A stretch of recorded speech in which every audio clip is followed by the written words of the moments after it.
How are you? Lauren, another Tucson, huh? Oh, it's just so good, and really looking forward to seeing what you guys have here at Crystal Classics. Morning, Ian. Morning, Peter. How are you? I'm doing very well. Every morning in Tucson is a great morning. Especially when there's a mineral show is going. Well, especially when we get to come down and see what all you've brought with you this year. Yeah, no, it's an exciting year. Lots of new finds, some good collections, and huge variety. We've got about 15,000 specimens in our gallery here. And we're going to take you and have a little bit of a walk and show you what we've been up to the last few months. Sounds good. Please do. Lead on. So where do we start? Where do we start? We'll start Sumeb if you're in Crystal Classics, because Sumeb? Such a great selection of Sumeb usually. Well, we start here with Africa. Africa is, we've got a lot of nice Orongo things, some very good rhodochrosites here this year from Antwanning. Some super Moroccan classics from Tuisit and things that were found in the 70s. We're doing a lot of work in Africa still, in DRC, in Congo. So we've also got a nice selection of new finds from Congo. These Tenka Fangarume chrysocolla after malachite coated with quartz pseudomorphs are always popular. These are just beautiful. Absolutely. They look like an architectural ray piece in terms of the blades like that. So we're very pleased with those. Sweet from Broken Hill. Yeah, Broken Hill. This is again one of the world's big classic locations. Very hard to get good minerals from Broken Hill. The Australians seem to like to hold on to them. So getting good Broken Hill things gets harder. And we have a few things we'll look at later when we do our special look at specimens that we've selected. So You can hardly blame them for wanting to hang on to things since it's such a wonderful locality. yeah. And then Sumeb. Oh, Yeah, so yesterday was our big Sumeb day here, and we were really lucky to have such good speakers. We had Malcolm Southwood came, and Malcolm is he's doing an incredible thing. He's given his life now to really sorting out the mineralogy of Sumeb. So we've learned that cuproadamites, we're not really cuproadamites, they're zinc and illivanites. Mm-hmm. So he caused me a big headache having to go through all our stock and redo all our labels. And it looks like he's just about to do the same with the Sumcorite group. So they're now looking, he's working with Raquel at Harvard, and they're doing a lot of work on that whole group of minerals. So there's a good chance there'll be new species found. And again, I'm sure we're all going to have to change our labels to match the exact and perfecting science that they're doing now. It's really quite impressive. I mean, I love the work they're doing because a lot of it translates immediately into Ohuela. So all those cuproadamites that people had from Ohuela, they're all zinc olivinites, or most of them are. Yep. It's great work, and the other interesting thing they're doing is the coloration in smithsonites. What is causing the coloration in smithsonites? Is Caboto and smithsonite really Caboto and smithsonite? Well, watch this space, because the work's just started, and I know from having talked to Mal already, there are a few surprises. I know there's going to be a lot of label changes I'm going to have to make. So it's a good problem to have, because it means it's a better understanding of the system, and with better understandings of systems, we can Maybe we can find another one. I mean, that's ultimately the goal. Well, that would be nice. It would be nice. So this year we half of Sumeb. The missing half. That's right. It's there somewhere. So this year we have thousands of new Sumeb specimens for the show. We bought a couple of very fine Sumeb collections, and one of which is partially featured in this end cabinet of exquisite miniatures. We bought the collection of Herward Nowski in Holland. Very, very nice, very nice man. Very good taste in minerals. Some of these we put together 2 miniature cases. We'll have a look at this one, and then we'll whiz Brian straight over to the other side of the room and show the other case. And what great taste this collector had. These cases are dangerous for me. I mean, the aesthetics selection in here is just beautiful. Yeah. And to see the breadth lovely. of the mineralogy in Sumeb reflected in that simultaneously is a feat in of And itself. coincidentally, just in your size. Yes. Well, that's why it's dangerous. But no, great work, and I love the way that you guys are doing the displays on these miniatures now. It really makes things pop. Yeah, let's walk over to the other cabinet of Sumeb, which I'm particularly proud of. It's this is just beautiful. What an amazing case for Sumeb miniatures, and it just shows the how can one mind produce all this variety of colours and habits and a lot By of rare being minerals. very big and having very complex primary chemistry and a very long and complex oxidation history. That's what's associated with the That's great what one. makes Sumeb.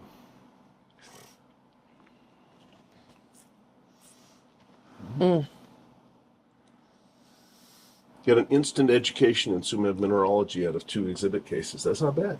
Yeah, it's really impressive, eh? And are people able to access like Malcolm's talk yesterday, even if they weren't able to go? Yeah, Brian Svoboda is put it live on his Blue Cap production site, and we get a very good following of people watching the videos that we film here at the gallery. So it's quite impressive the amount of watchers we've had even after 24 hours. It's thousands of people around the world are tuning in to see these talks. The combination of the Great Gallery plus the educational talks is just what a fantastic combination here. Yeah, well, we've all got the mineral nerd in us, and we do like to learn, and it's a never-ending go with minerals. You never know it all. That's the great thing about it. It makes it. You never know it all, and you can never have them all, or you can never reach completeness. That's true. Even with stamps, there's a finite number. You get down to the 2 or 3 that no one else can get, but with minerals, that wall doesn't exist. It's true. It's true. So let's carry on around and have a look at. So we have a nice fluorite case here. Fluorite's one of our strong points. Quality in the yellow on that German fluorite is just.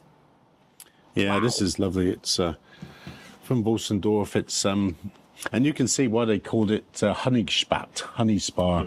Yeah. What a fabulous color. Very almost unique to that deposit. It's. I love the darker, gemmier edges on the crystals with the lighter orange in the middle and the faces. It's just great contrast. Yeah, fluorite's become possibly the most collectible species on the planet now. It's really, the variety and the amount of deposits is endless. And they're colorful and they're cute and they've got all these different morphologies and associations. It seems like a no-brainer to me, but maybe that's just because I love fluorite, as you guys do too. Yeah. Brilliant. Yeah. Well, just as fluorite is near and dear to many hearts, silver is very near and dear to my heart, and to see a whole case loaded with classics from all over the world is... Yeah, these are all silvers and silver sulfur salts and a few other rare native elements in here. This is a lovely case. Absolutely. And especially the classics that are in here as well. Whether it's Kongsberg or the Michigan material or Freiberg. Brilliant.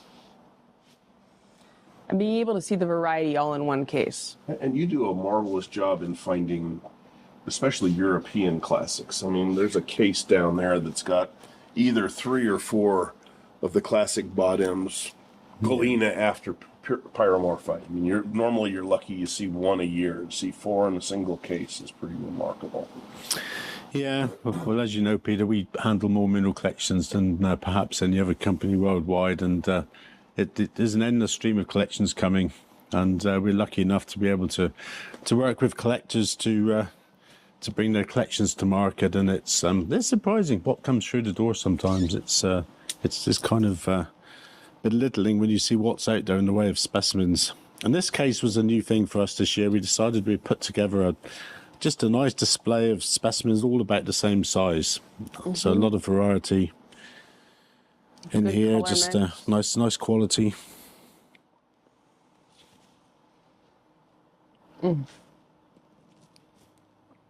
Whoever put this case together has a great eye. That would be Deanna. There was a softball if I ever saw one.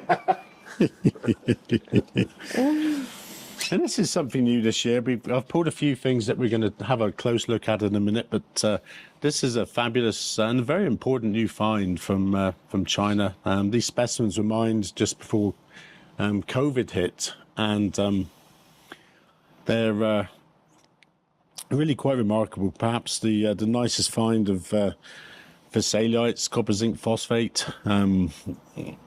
The slightly bigger crystals come from the find over here, the black pine mine, which was the classic before this, but this find was really important. Some of them occurring as individual sprays on this nice hemimorphite, and some of them with a very rare mineral called teosite, which occurs as it looks like malachite, but it has a platy cleavage, so it's teosite, which is another very rare complicated copper zinc phosphate. Oh, how can you not love this blue? I mean, it's the kind of very on-trend blue right now, but that ocean color is just brilliant. So we'll have a close look at some of the new Chinese things in a minute, and we'll just have a quick scan through these cases, Peter. Then we're all going to go and sit down and closely look at some choice specimens that we've all chosen. Oh wow, this is just such a gem. This case is a gem full of gems, and I love the two localities, and then you've got this mixture of gem minerals right here. Some really sweetheart corundums in there, and then of course the hot pink tourmalines from Brazil. Happy memories, Lauren. Yes, I that going through that box was still one of my favorite moments. Yeah. That was Those incredible. years ago, you unpacked that shipment. Yeah, no, it's still gotta love that kind of color. Hefty gem crystals in here. Beautiful. Yeah, gem crystals are always very popular, as you know, so. Absolutely. I mean, it's one of the reasons why this year's theme for the main show is pegmatites. Yep. Because we love what comes out of them.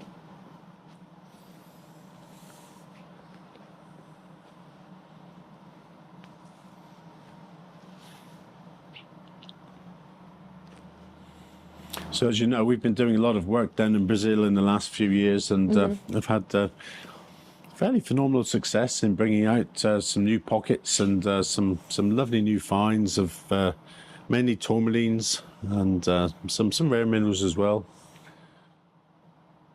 I love the pink and green combination in this case. It really makes things stand out. But to stand out in a case of this high quality, like this tourmaline on quartz down here. Yeah, this banded elbaite down here with the alternating pink and green is a spectacular color. Especially with that little sidecar on it as well. It also has the zone. I just love how tourmalines are an indicator of the shifting geochemistry within the pocket that they're growing in. Which is why you can get so much variation even within the same deposit or even within the same pocket. Or the same crystal for that. No, this is true.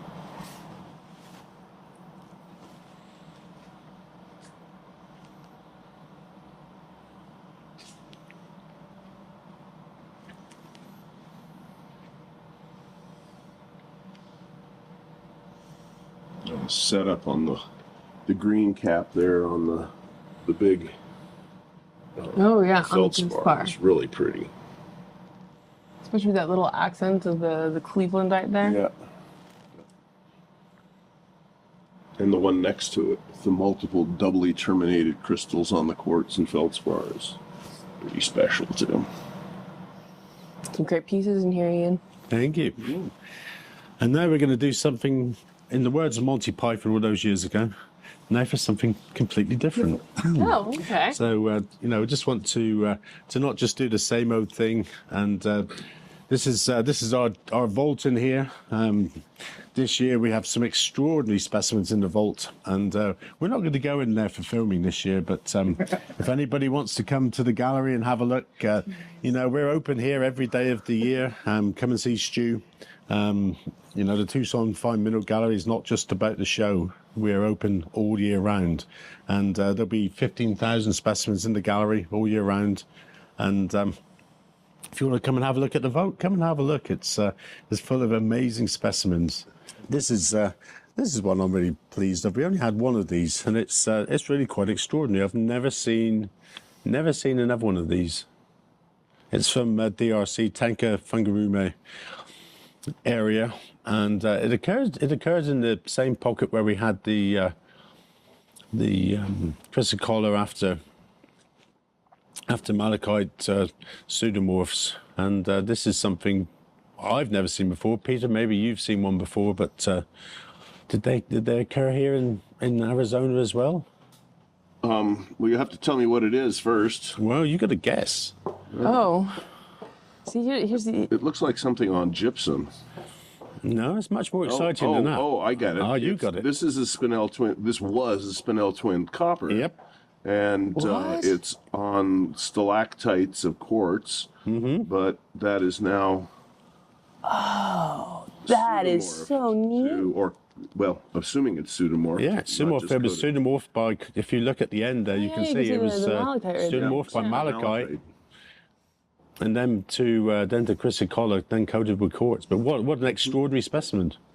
What a story that... Paragenesis, great story, and I'm guessing this could have happened at Ray or... It could have, yeah. But I've never seen one like this. Wild. That's great pseudomorph. Yeah, really cool, huh? Absolutely. Once you see it, it's just... You can't unsee it. No. Thank you for sharing that. Yeah, I was really pleased with that. Absolutely. Your choice, Lauren. Choose another one. This is such a cutie, this cobaltite, but it's from Sweden. Yeah, classic location, Tunaberg. Yeah. Yep. And it's just so perfectly propped up on the matrix like that. Aesthetic, good luster, sharp crystal. Interesting matrix. What type of deposit is this? Who knows? Well, someone knows. It's one of those Swedish deposits that's so highly metamorphosed. There's about 9 different interpretations of what it was before it got cooked up. It's interesting that it's got, like pyrite, it's got striations that alternate from one face to the next. Here it's like this. Oh, yeah, no, that is interesting. Here, here, here, here. I haven't seen that before. I'll have to start paying more attention when I look at cobaltites. Okay, I will hand it over. Yes, well, it's Swedish, so jag kan tala med det här. Så. 1 sec. On Tunaberg. That was perfect. Siri's like, 1 sec, let me figure that out. I didn't get that. Did you try again? Det kan jag göra. That's lovely. That's lovely. Now your choice, Peter. Now my choice. Oh, da. Let's see. Oh, I'm going to go for the cassiterite with the ilmenite. Yeah, this is a lovely one. I love the skeletal growth Oh, yeah. on these. Especially with that last little accent of the ilmenite there on top. So, classic kind of bladed cassiterite growth, but then it just almost reticulated like cerussite in between. Lovely piece. And these are from the Orongo, right? Yeah, it was a small find a couple of years ago, and we had a few, but I think this is my favourite one that we've had. It's in such good shape and very dramatic with that skeletal overgrowth. Yeah.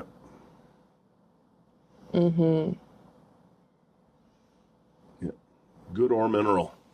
Love it. Tin is making a big comeback in the market, so maybe we'll start seeing more cassiterite coming out in the near future. So we're going to have a little close look at this group now. I was in China just before Christmas and was lucky enough to buy this incredible find of Vesaliites Beautiful luster on this from one. the Laochang ore field, and it's only a small find, and these were mines just before COVID, and the guys have been in underground for a few years trying to collect what they could, and we bought the whole production. So different styles, very, very high quality specimens, very reminiscent of the old Kleiner clays from Cornwall, really. I mean, this may be a small find, but it multiplies the world's supply of the Vesaliite by several times. So that was one type, and then you get this other type, which were more bladey crystals, which sometimes form these nice florets, which are just lovely. And then is the malachite-looking material, is that the thesiite? That's the teosite. Teosite. Yeah. The combination here is just extraordinary. You have that perfect floret. And what's the white? Cerussite? There's a little bit of cerussite in the deposit, but Is it hemimorphite? Oh, that could be hemimorphite. could be hemimorphite there. Yeah. Yeah, it looks like hemimorphite. That is a really sweet piece. Just propped up perfectly like that. Look great in my collection. Ah, cool material. Yeah, it's really unusual. Flower.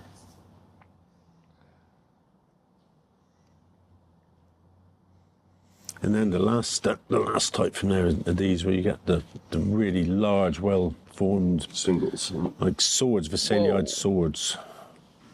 It's starting to get more like the black pine stuff. Yeah. The isolated individual crystals.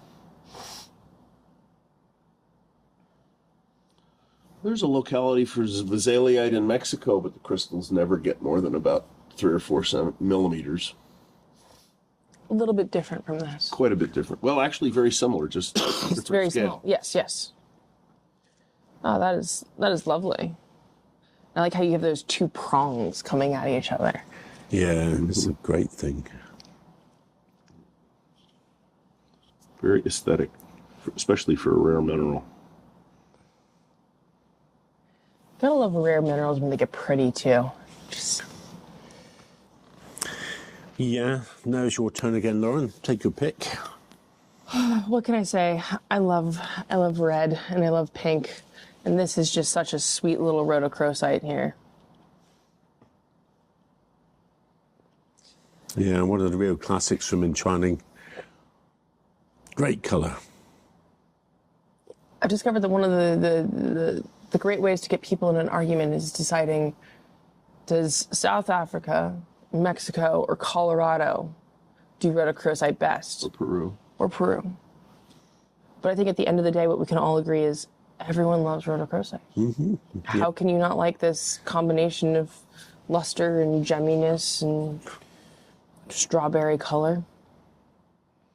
So this is going to be from the, what was it, the 78 find, 79 find, somewhere like that? Yeah, late 70s, early 80s, yeah. Benefit of getting older collections. Yeah. Well, that was my second or third Tucson when those came out, and they were the talk of the show. For obvious reasons. Yep. You could buy boxes of single crystals for $5 a piece. The dreamy days. Yep. Yep.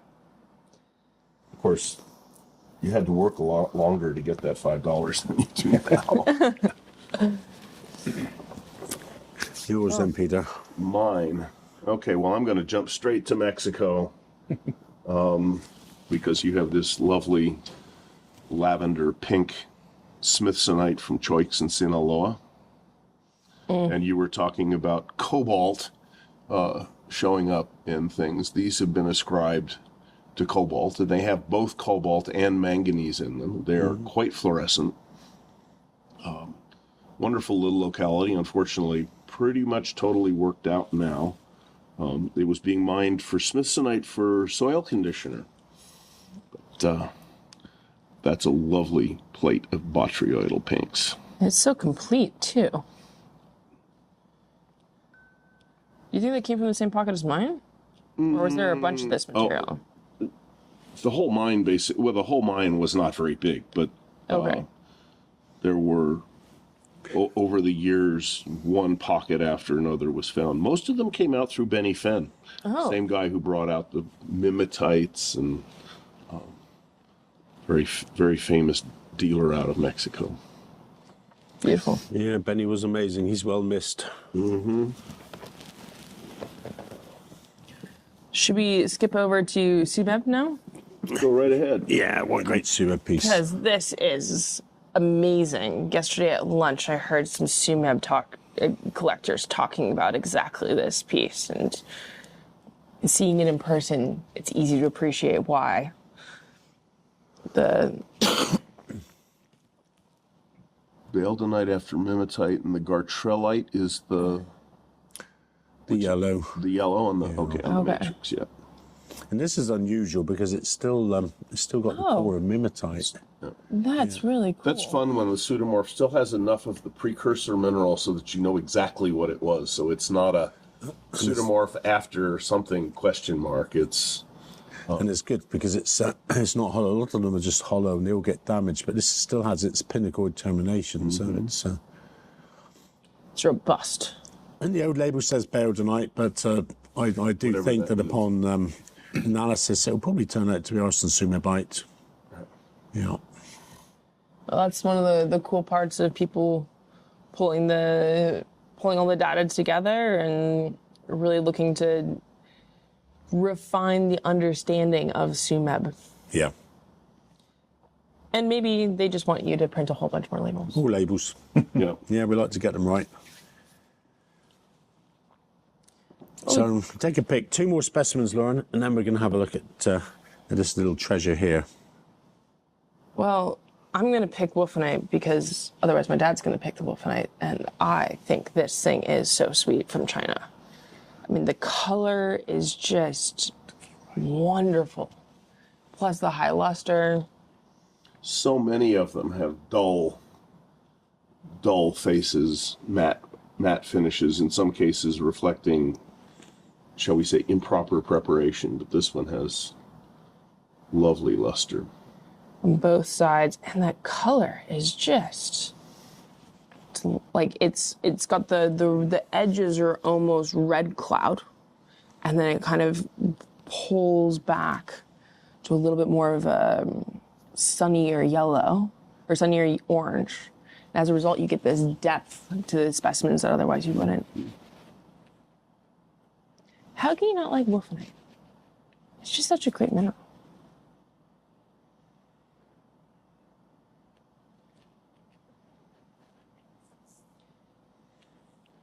And it's a pretty distinctive habit. Very slightly developed bevels. The color may be approaching red cloud, but the habit is completely different. It doesn't have the multiple facets that the red clouds have. And that's a wonderful locality. It's one of the best pieces I've seen from there. I've seen huge pieces from there that almost were always compromised in one way or another. Yeah, I think because of the way they occurred, I think very few good ones were saved. A lot of them came out in massive calcite, and the calcite was dissolved to get to the wolfenite. Yep.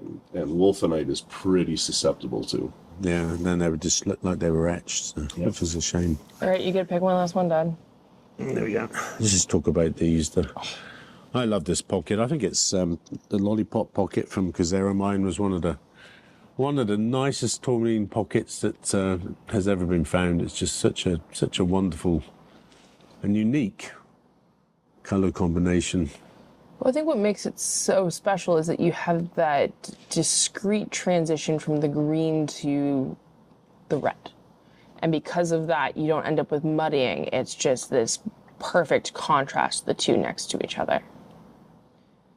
And then you get the little cute little petalites on the bottom too. Yeah, it's cool. Yeah, and I was noticing as you were turning the specimen right with a view about like that, you can see how sharp the transition from one, there is no transition, the boundary from one color to the next is. Yeah, it just boom, boom. Mm-hmm. No mixing, no muddying, just... No sticky chocolate mess. Lovely piece. Would you put that back in your stand? Thank you.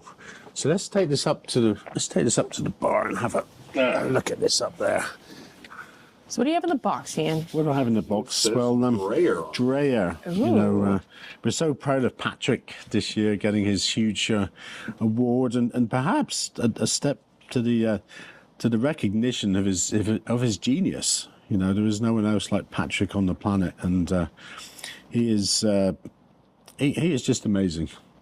Absolutely. And always, I'm looking out for really nice rough. To show Patrick to see if he can do something with it, and this is the result of a trip to Africa, and I found a piece of rough that I thought was extraordinary, and Patrick urged me to just get it cut into a giant gemstone for the species, and I said, Patrick, no, I think you can just do something much more extraordinary with it, and lo and behold, he did.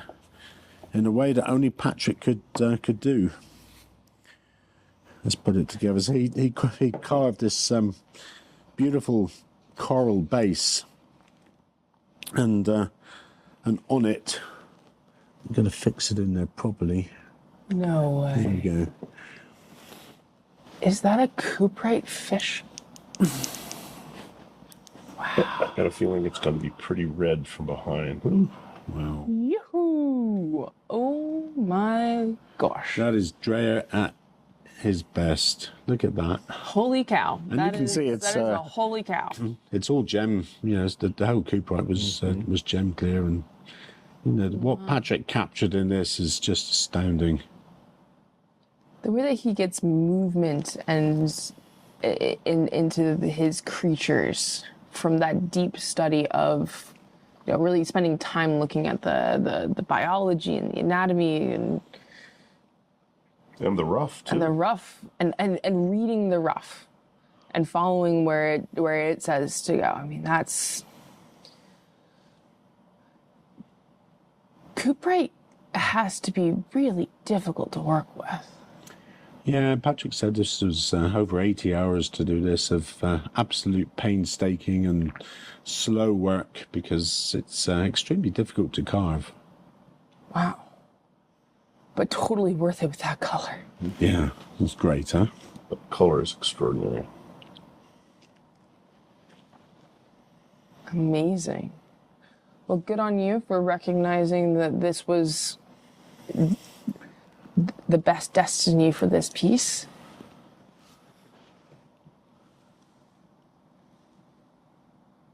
Oh, you don't even need the backlight. Even without the backlight, it's Yeah, it's because it's so gem clear. yeah. It's part of the brilliance of putting it on that quartz coral. It really brings the light into the back of the fish.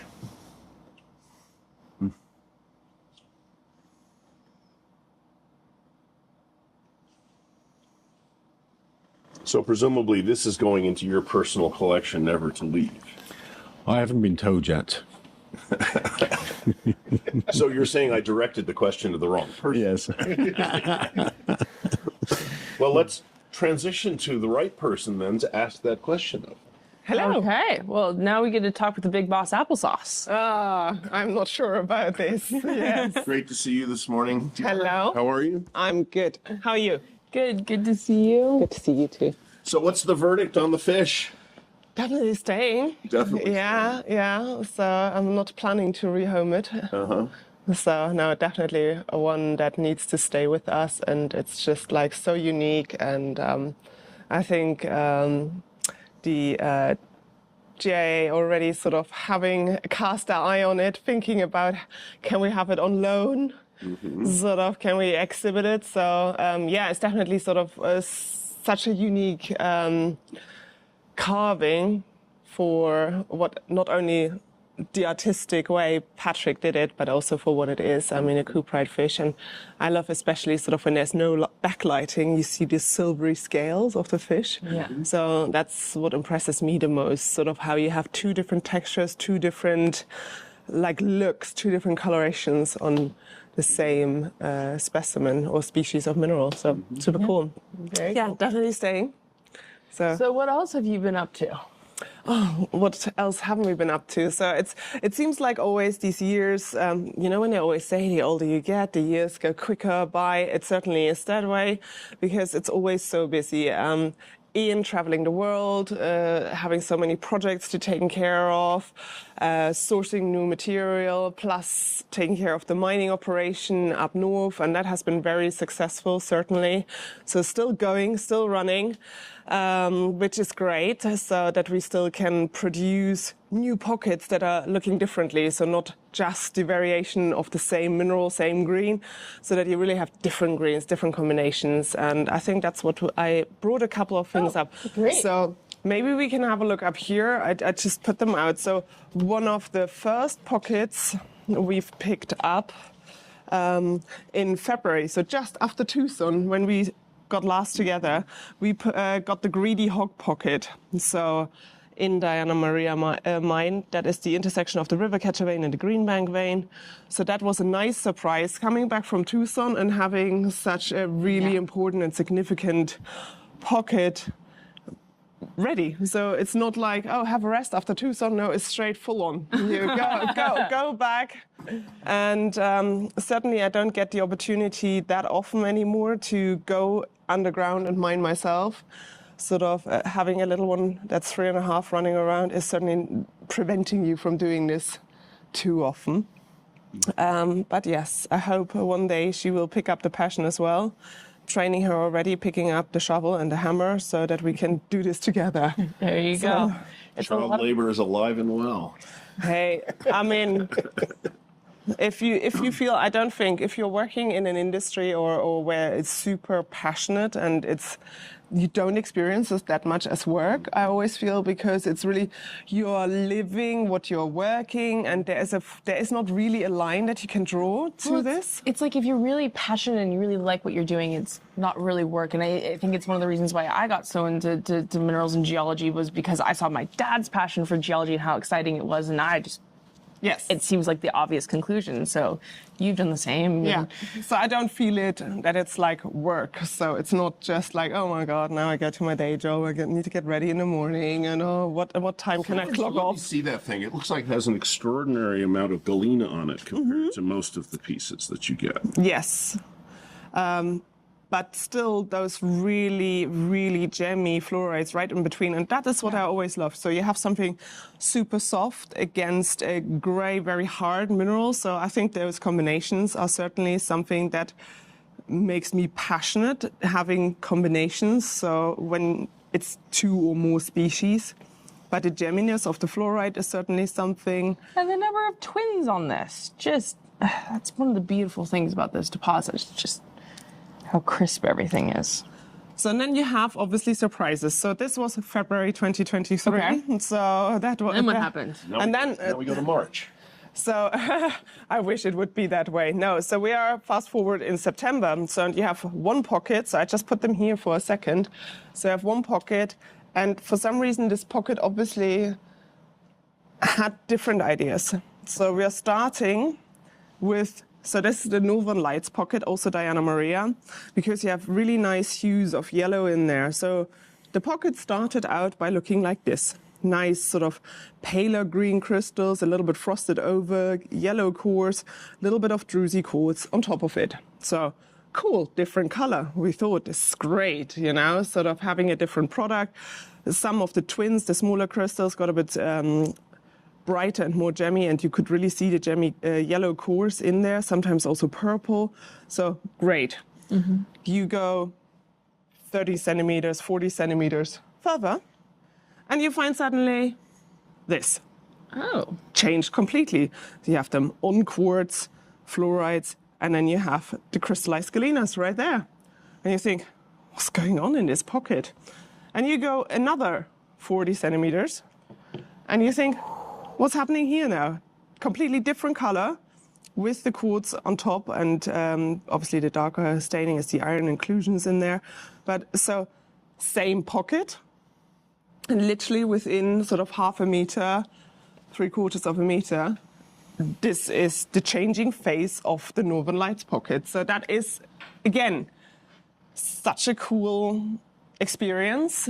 Yeah. Because you think, are they sure they collected this from the same pocket? You know, so Ian obviously gets daily updates within the group of the Diana Maria and Roger Mining group up there. So we have daily reports, what has been happening, development, is there a new pocket, what's been going on. And we literally thought, no, this can't be the same pocket. They must have taken, obviously they made a mistake, until Ian really went there and said, Christ almighty, it really is the same pocket. So perfect for clients because it's a different product altogether. And now you have them all moved into one pocket. So yeah, which was definitely great. And it's cool too because it also plays on Northern Lights because Northern Lights, they move so much and there's so much variability in them, which is why they're so exciting that you then see that reflected in multiple ways, not only in each individual specimen but through the pocket overall. Yes. So and we really liked it. So to the name, obviously Ian is right always on the spot when he looks at and is very quick with thinking. What could we call a pocket? So I think that's always also adding to the whole hype. So our client base and the following is really huge when it comes to collecting those pockets and the names. And you have really sort of the inquiries endless, sort of, have you got this pocket? Have you got that pocket? And we wish we had all the historic pockets when we started mining in 2017, but they just evaporated. So it's like, it is literally that example all over again of history repeating itself. So there were years where you could buy a Sumeb dioptase by the flat, and now you struggle to find them. And exactly with this, the older pockets that we mined in 2017, 18, they just evaporated. The market just absorbed them, and now you have no chance to get them. Well, for obvious reasons. When things are this pretty, whether it's a Roger Lee fluorite or a Sumeb dioptase, everyone loves them because, or even, and so as a result, you got to get them when you can. Yeah, and fluorite is one of those really collectible species. I mean, you have it almost from everywhere, in every color you can think of, and it still is something that's, in the comparison to other minerals, relatively affordable. So you can really start a collection with a low price point with fluorides, and have still a big variety. And simultaneously, you get all those fun associations, and you get to understand a little bit more about the deposit they come out of because they come out of so many different ones. So they're also a gateway to becoming a mineral nerd, and as well as appreciate them on an aesthetic value. So thank you so much for sharing these with us. Thank you for having the time to see us this morning. Yeah, we always enjoy it. Yeah, and I'm sure we could ramble on forever. Yes, absolutely. But Lauren looks like she needs another coffee. Well, thank you so much. Well, thank you. I'll take you up on that coffee. Yeah, I thought so.